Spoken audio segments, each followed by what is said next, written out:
Salut! Dans cette vidéo, je vous propose de voir les bases essentielles de la théorie musicale, ainsi que ce qu'il faut comprendre de l'harmonie. On verra donc successivement les intervalles, la gamme majeure, les cadences, les modes, ainsi que les différentes gammes mineures. On voit ça tout de suite, c'est parti!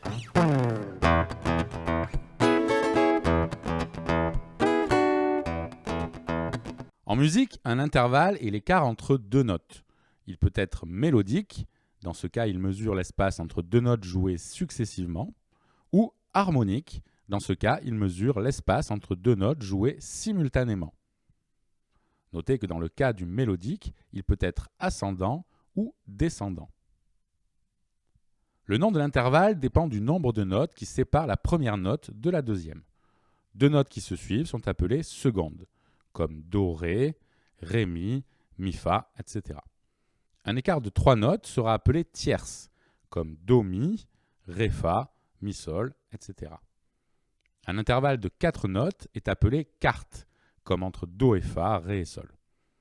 Un intervalle de cinq notes est appelé une quinte. Un intervalle de six notes, une sixte. Un intervalle de sept notes, une septième. Et un intervalle de huit notes, une octave. Ici, on retrouve donc la même note dans un registre plus aigu. Notez que dans certains cas, on peut aller plus loin que l'octave, avec la neuvième, qui est en fait une seconde à l'octave au-dessus. La dixième, terme peu utilisé, il s'agit ici d'une tierce à l'octave. On utilisera plutôt en général la dénomination de tierce. La onzième, qui est une quarte à l'octave, et une treizième, qui est une sixte à l'octave. En plus de cette dénomination, chaque intervalle peut être accompagné d'un qualificatif qui dépendra du nombre de tons et de demi-tons entre les deux notes. Ainsi, une seconde pourra être mineure si elle ne fait qu'un demi-ton, majeure si elle fait un ton, augmentée dans certains cas si elle fait un ton et un demi-ton. Les tierces pourront être mineures si elles font un ton et un demi-ton, majeures si elles font deux tons. La quarte sera diminuée si elle fait deux tons, juste si elle fait deux tons et demi, et augmentée si elle fait trois tons. C'est ce qu'on appelle le triton. La quinte pourra être diminuée si elle fait trois tons, c'est également un triton. Notez que la différence entre une quarte augmentée et une quinte diminuée est dans la notation. La quarte augmentée sera Do, Fa dièse, alors que la quinte diminuée sera Do, Sol bémol. Dans la pratique, c'est la même note, mais dans l'écriture, on a soit une quarte, soit une quinte dans le deuxième cas. Elle pourra être juste si elle fait 3 tons et demi, augmentée si elle fait 4 tons. La sixte pourra être mineure si elle fait 4 tons, majeure si elle fait 4 tons et demi. La septième sera diminuée si elle fait 4 tons et un demi, mineure si elle fait 5 tons, majeure si elle fait 5 tons et demi. Chaque intervalle a une sonorité qui lui est propre. Les connaître et les reconnaître va vous permettre de développer énormément votre oreille musicale. C'est un sujet que j'ai développé dans une vidéo précédente. Je vous y renvoie si vous voulez des astuces et des exercices pour mettre tout ça en pratique.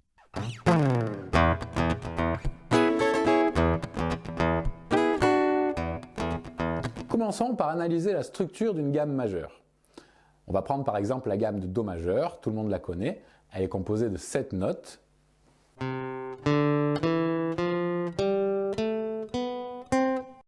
Cela correspond aux touches blanches d'un piano.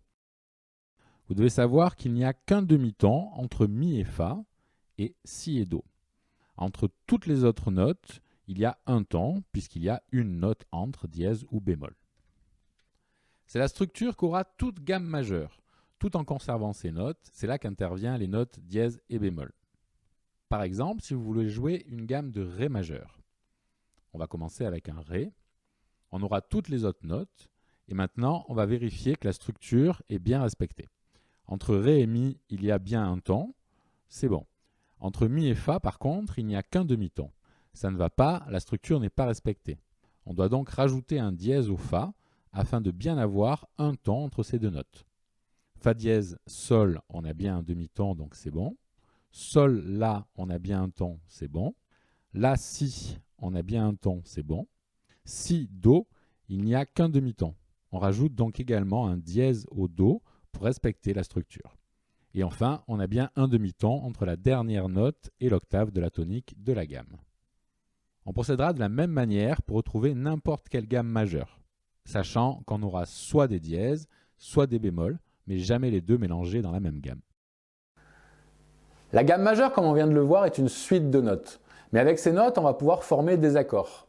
Tout ceci va constituer ce que l'on appelle une tonalité. Revenons à notre gamme de Do majeur.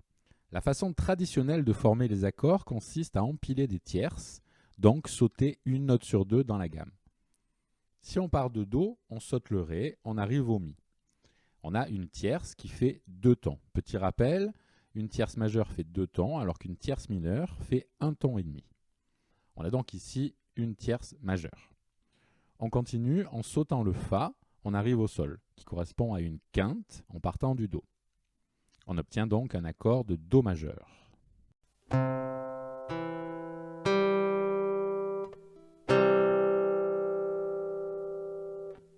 Un accord de Do majeur sur une gamme de Do majeur, jusque-là c'est très logique, mais voyons la suite. Faisons la même chose à partir de Ré. On va obtenir Ré, Fa, La. Et donc, Ré, Fa étant une tierce mineure, puisqu'on n'a que 1 ton et demi, on va obtenir un accord de Ré mineur.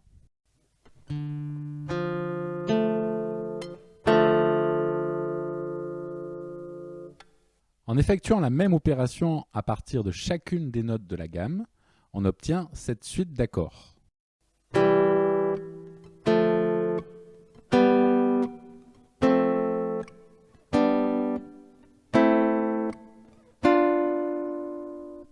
Notez que l'harmonisation de la dernière note de la gamme donne un accord diminué, c'est-à-dire avec une tonique, une tierce mineure et une quinte diminuée. Car la quinte fait 3 tons, ce qu'on appelle le triton, et non 3 tons et demi comme les autres.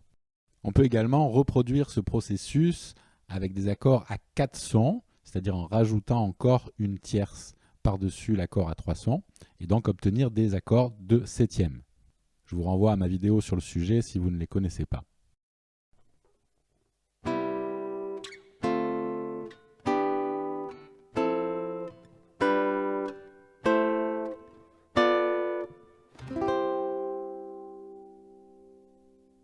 Pour s'y retrouver plus facilement, on numérote en chiffres romains chacun des accords trouvés ainsi. C'est ce que l'on appelle des degrés. Grâce à ça, on va pouvoir construire des cadences.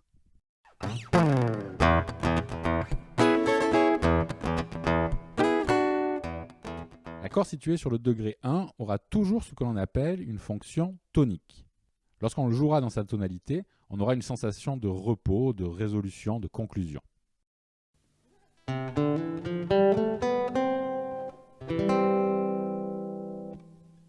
Le degré 4 aura lui une fonction de sous-dominante, c'est une tension intermédiaire avec une instabilité modérée.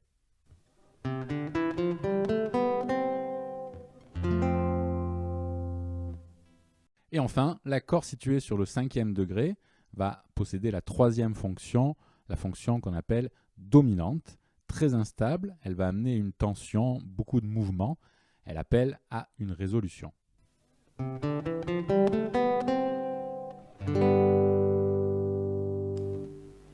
Ces 3 degrés qui ont chacun une fonction différente constituent ce que l'on appelle les degrés forts d'une tonalité.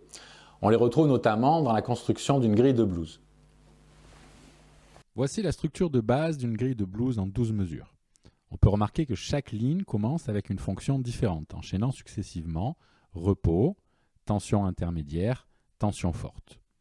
Notez que le blues est une exception car on harmonise chaque degré en accord de septième et donc sans suivre l'harmonisation de la gamme majeure. C'est pour cela que l'on peut jouer la gamme de Do majeur que sur l'accord de Sol 7 sur un blues en Do et qu'on va préférer en général utiliser une gamme pentatonique mineure. En harmonie jazz, les autres degrés sont considérés comme des substitutions des degrés forts. En effet, situés une tierce au-dessus ou en dessous, ils ont beaucoup de notes en commun. Ainsi, le degré 3 et le degré 6 sont des substitutions du premier degré et auront donc la même fonction de tonique. Le degré 2, quant à lui, est considéré comme une substitution du quatrième et aura donc une fonction de sous-dominante. Et enfin, le 7e degré est considéré comme une substitution du 5e degré et aura donc une fonction de dominante. Comme on l'a vu, ces différentes fonctions sont utilisées pour créer du mouvement en musique, alternant phases de repos, de relance, de tension, de repos, etc. Ainsi, on va retrouver très souvent les mêmes enchaînements en musique, ces fameuses cadences. Je vous propose de voir les principales basées sur la gamme majeure. La plus fréquente est la cadence parfaite, qui enchaîne le 5e degré puis le premier. C'est le meilleur moyen d'affirmer une tonalité créant tension puis résolution.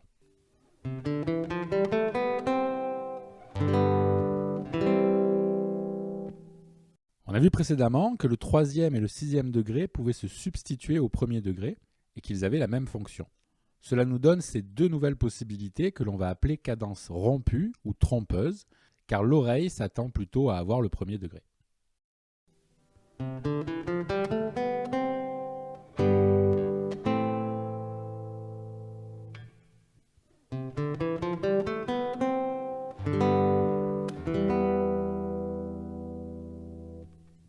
On peut également inverser la cadence parfaite.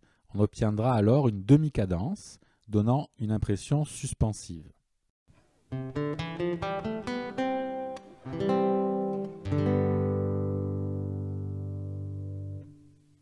La cadence plagale est en quelque sorte une version soft de la cadence parfaite, puisqu'en évitant la fonction de dominante, on élimine un peu de tension.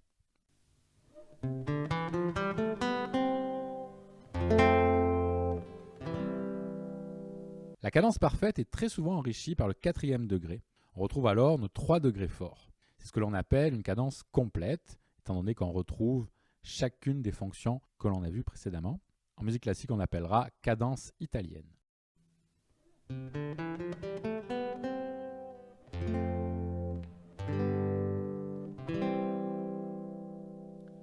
En jazz, on va préférer substituer le 4e degré au profit du 2e, puisque comme on l'a vu, ils ont la même fonction, et on va obtenir ce fameux 2-5-1. En Do majeur, on va donc retrouver ces 3 accords. Je vous les ai mis en accords à 4 sons avec des septièmes. C'est ce qu'on va retrouver la plupart du temps en jazz, mais évidemment on peut retrouver cette cadence sans les septièmes.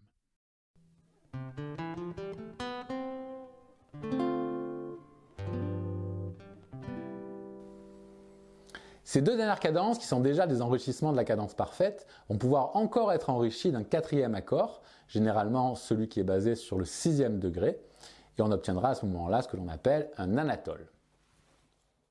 Deux possibilités principales, soit 6-2-5-1 plutôt utilisé en jazz, qui peut subir énormément de variations à l'aide de substitutions. On verra ça dans une prochaine vidéo.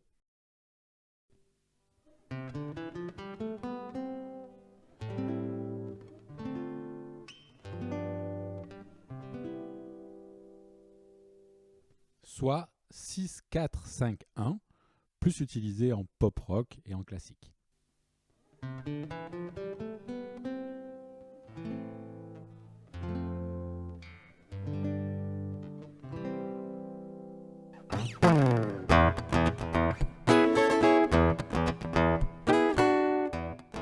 Voici la gamme de Do majeur.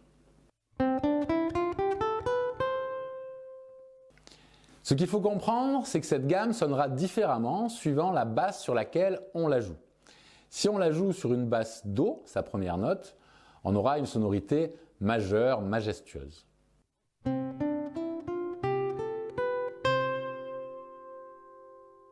Par contre, si on joue exactement les mêmes notes mais avec une basse La, la 6e note de la gamme, on aura une sonorité mineure, plutôt mélancolique.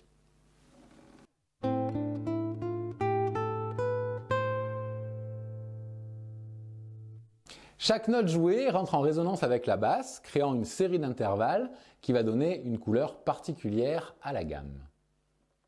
Ainsi, la gamme de Do majeur contient en fait en elle 7 gammes différentes que l'on appelle modes, suivant l'accord ou plus précisément la base de l'accord sur laquelle on la joue. On a vu les 7 accords issus de l'harmonisation de la gamme majeure, ce qui va d'ailleurs nous donner beaucoup d'indications sur la sonorité de chacun des modes. En jouant la gamme de Do majeur sur un Do, vous jouez en fait le mode ionien. Sur un Ré mineur, vous jouez le mode dorien. Sur un Mi mineur, le mode phrygien. Sur un Fa majeur, le mode lydien. Sur un Sol majeur, le mode mixolydien. Sur un La, le mode éolien. Et sur un Si, le mode locrien. Chacun de ces modes a une sonorité qui lui est propre et qui est liée aux intervalles que forme chaque note avec la tonique du mode. Commençons avec le premier mode, qui est en fait la gamme majeure, mais que l'on peut appeler également le mode ionien.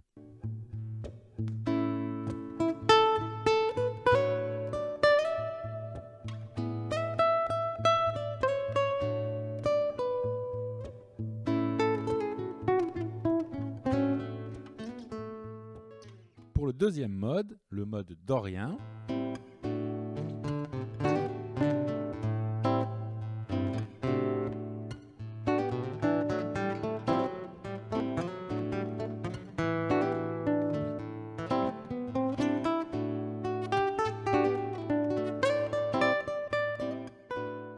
pour le troisième mode, le mode phrygien,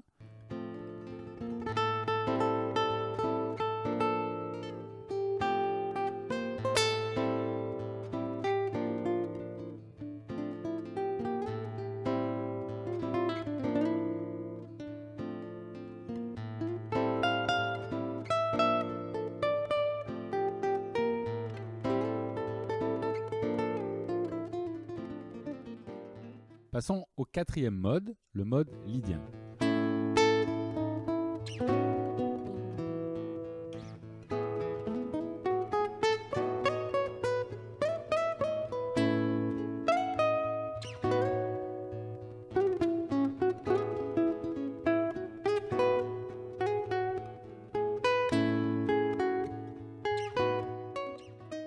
Pour le cinquième mode, le mode mixolydien,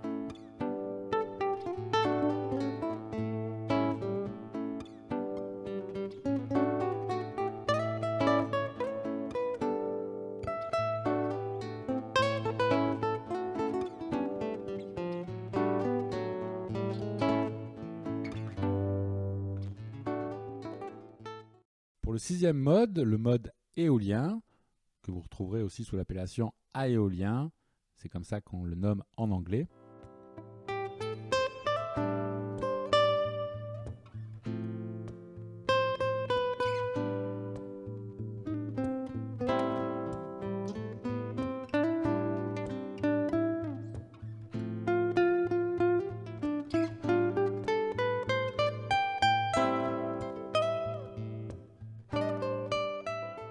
Enfin, on finit avec le septième mode, le mode locrien.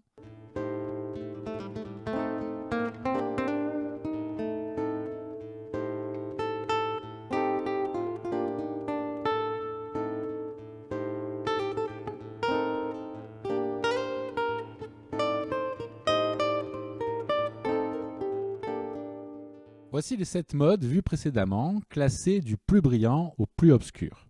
Ainsi, pour improviser sur un power chord, vous aurez le choix entre toutes ces possibilités de modes. Pour un accord majeur, pour un accord majeur 7, ou pour un accord mineur ou mineur 7. Évidemment, à chaque fois, il faudra adapter la tonique du mode à l'accord. Pour un La mineur 7, si vous voulez jouer dorien, il faudra jouer en Sol majeur. Si vous voulez jouer éolien, il faudra jouer en Do majeur. Si vous voulez jouer en phrygien, il faudra jouer en Fa majeur, ainsi de suite.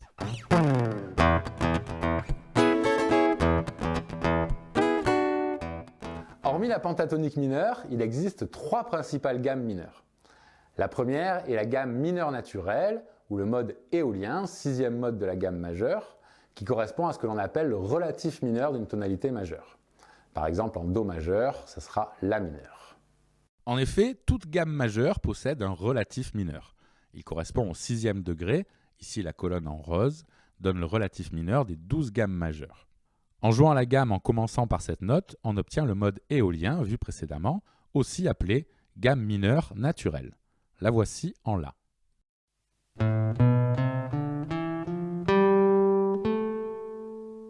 Cette gamme est très intéressante, mais elle ne possède pas de sensible, c'est-à-dire de 7e majeur situé à un demi-ton de la tonique, qui crée une instabilité résolue par la tonique, faisant de celle-ci un centre d'attraction, un centre tonal.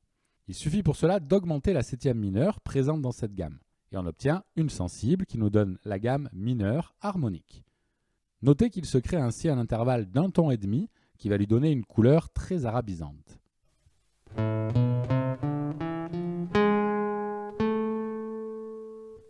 La petite histoire dit que les chanteurs avaient du mal avec cet intervalle, d'où le fait d'augmenter le 6e degré afin d'enlever cet intervalle d'un ton et demi. On obtient ainsi la gamme mineure mélodique ou gamme mineure jazz, qui est en fait une gamme majeure dans laquelle on a transformé la tierce majeure en tierce mineure.